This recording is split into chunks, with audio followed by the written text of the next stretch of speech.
Tahun 1924 khilafah bubar. Dibubarkan oleh Mustafa Kamal Atatürk. Ya. Sistem khilafah sejak zaman Abu Bakar sampai tahun 1924 bubar. Ya dengan segala faktor lah, kelemahan di dalam internal sendiri, atau begitu pula bagaimana luar lah, faktor eksternal juga nggak karu-karu waktu itu.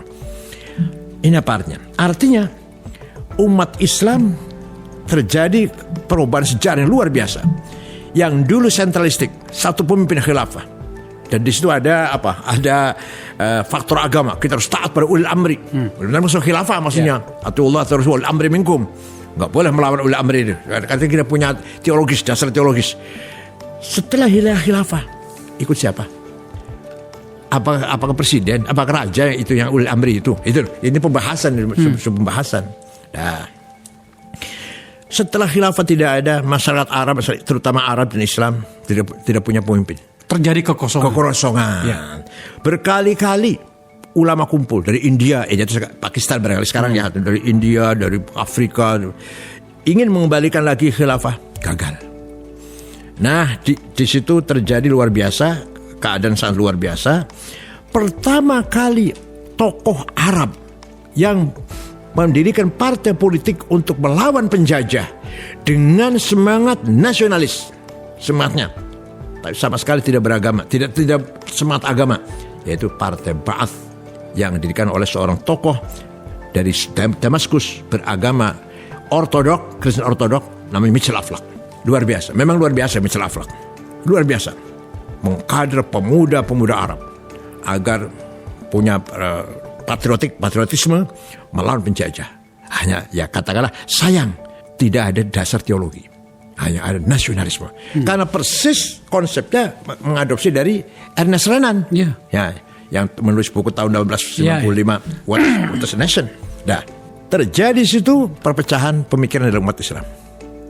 Ada yang terbuka, oke lah nasionalisme asal kita tetap beriman pada Tuhan. Ada yang menolak. Ini datang dari luar, harus kita tolak. Nah, itu ringkasnya. Atau kembali ke sejarahnya begini. Setelah Ba'ath berkembang, mulai lahir pemimpin Ba'ath, Jamal Nasir, Sa'ad Zaglul, Ahmad Urabi, yang di Mesir, yang di Irak, Hasan Bakar, nanti akan punya murid Saddam Hussein, yang di Suriah atau Karim Qasim nanti akan punya murid atau anak buah Hafid Asad, dan di Sudan dan di Arab semuanya lah, Muhammad Gaddafi, Abdul Salam Jalud, Habib Bourguiba. Para ulama atau aktivis muslim baru sadar, iya ya, kita juga harus bergerak, harus bangkit dong, masa tidur, ayo kita bikin partai politik.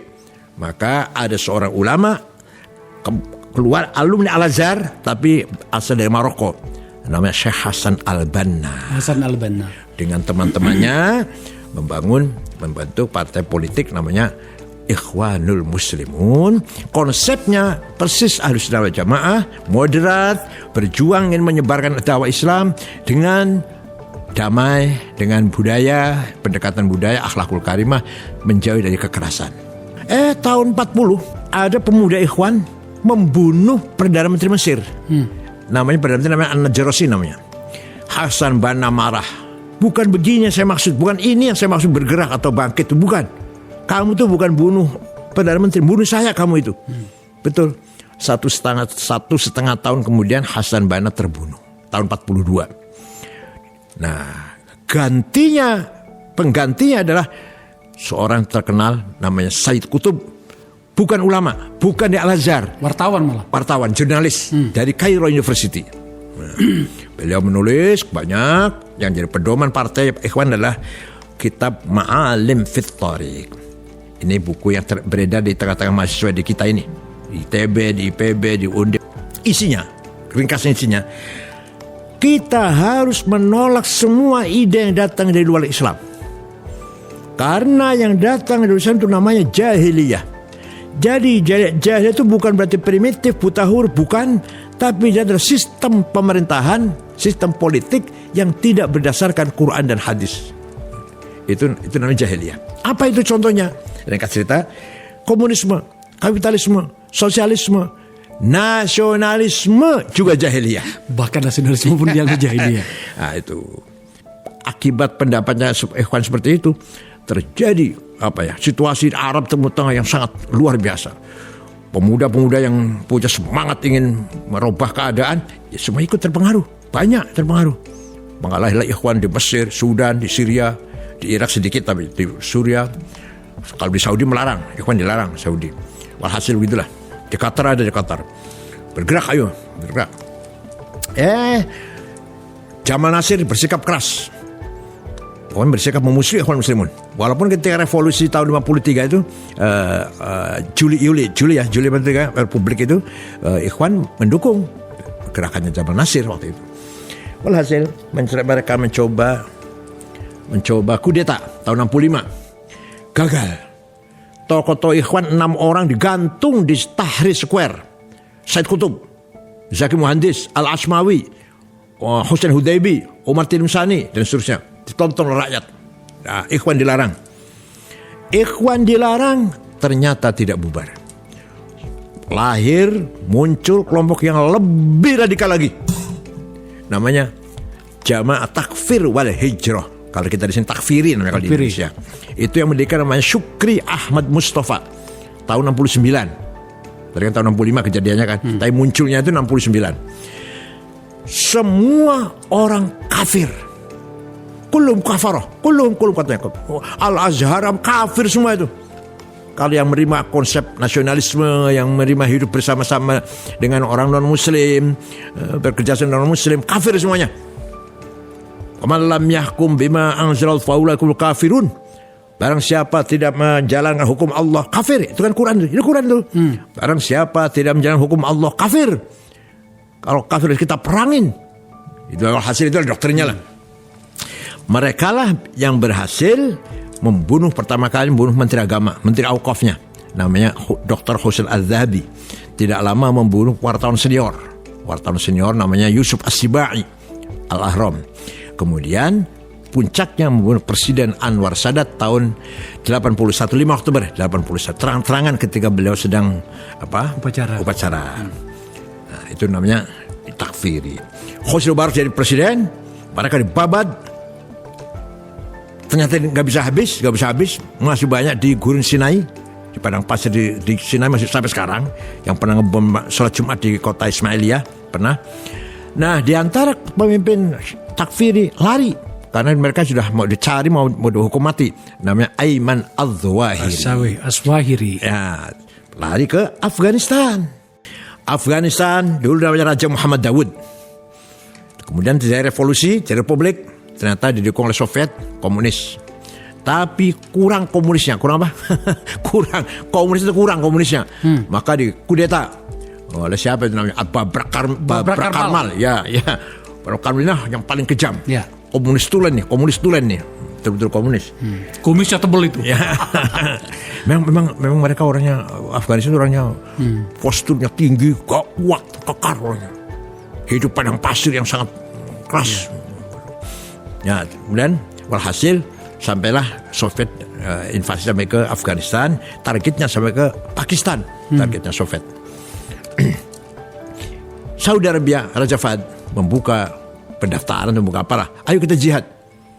Kita biayain, kita danain berapa saja. Pelatihnya dari Amerika, bagaimana perang lah. Semua pemuda-pemuda Islam daftar. Dari Pakistan, Saudi banyak, Pakistan, Bangladesh, India, Indonesia, Malaysia. Yang heran dari Eropa pun banyak. Muslim Perancis, Muslim Inggris, Muslim Austria Austria. Dari Perancis itu 1.500. Dari Inggris ratusan. Saya juga heran tuh. Dari Eropa banyak. Perempuan juga banyak dari Eropa itu. Ingin jihad. Nah, jihad. Ringkas cerita, Soviet lari, menyerah, lari meninggalkan Afghanistan. Raja Fahd memanggil mereka, udah selesai jihadnya, saya udah mujahidin sudah bubar, ayo pulang. Yang pulang banyak, kembali dari sana di Saudi banyak, yang ke Pakistan juga banyak. Tapi kalau dari Pakistan mereka kebanyakan tidak pulang ke daerahnya, tapi bermarkas di perbatasan utara. Pakistan utara berbatasan dengan Afghanistan. Sampai sekarang masih sering ada bom ledak situ. Sampai sekarang. Ada yang tidak mau pulang.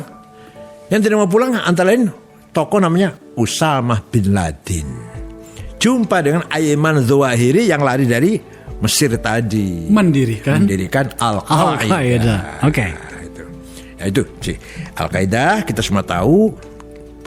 Jadi modal yang diterima dari Saudi dan latihan perang mereka terima dari tentara Amerika dimanfaatkan sebesar-besarnya untuk melawan Amerika sendiri, mengusir Amerika dari Afghanistan. Dah, waktu Taliban datang ke kantor PBNU, saya datang pertama kali atas undangan Pak Yusuf Kala, wakil presiden kata Pak JK datang ke PB ya, sana 11 orang, semuanya jebolan tahanan Guantanamo ya. Guantanamo ya. Saya bicara, tapi waktu itu mereka cuma mau ngomong semua, 11 orang itu mau ngomong semua. Nah, saya jadi bicara masih sebentar, kesempatan saya bicara. Di Indonesia ini Pak, begitu merdeka, kita tidak ribut masalah konstitusi dulu. Bahkan di situ waktu itu ada 7 kata yang artinya berkewajiban mengamalkan syariat Islam, itu dicoret dan NU Kiai Wahid Hasyim, bapaknya Gus Dur, mendukung, menerima 7 kata dicoret. Kenapa? Karena perintah atau restu dari bapaknya Hasyim Asy'ari. Hasyim Asy'ari mengatakan Indonesia kuat dulu, bersatu dulu, kuat dulu kita ini. Kalau sudah kuat bersatu, maka kita dakwah di atas tanah air yang kuat. Ayo kita dakwah di atas tanah air yang sudah kuat. Jangan belum sudah ribut masalah konstitusi dasar negara. Nah, antum di Afghanistan, begitu Soviet lari, ayo Islam pun macam-macam. Ada Sunni, Hanafi, ada Syiahnya, ada sulit disatukan. Hanya 7 suku padahal. Ada nasionalis. Yang terkenal Burhanuddin Rabbani. Hafal Quran orang itu. Burhanuddin hafal Quran orangnya. Itu dianggap kafir oleh Taliban, dibunuh kan? Jadi presiden dibunuh. Kafir. Itu entah mereka menerima apa enggak, itu saya kan begitu. Kalau di kita ini begitu merdeka, yang penting kita bersatu dulu. Hubbul watan iman dulu, saya bilang gitu. Ukhuwah wataniyah dulu. Baru di atas wataniyah yang kuat itu, tanah air yang kuat itu, kita berjuang Islam. Jadi dengan damai perjuangannya, dengan pendidikan, peradaban, budaya. Karena rumahnya sudah tertarik. Antum baru merdeka, baru Soviet lari dari ribut. Terjadi perang saudara yang sampai sekarang nggak selesai. Waktu itu ya. Waktu Taliban belum menang. Nah,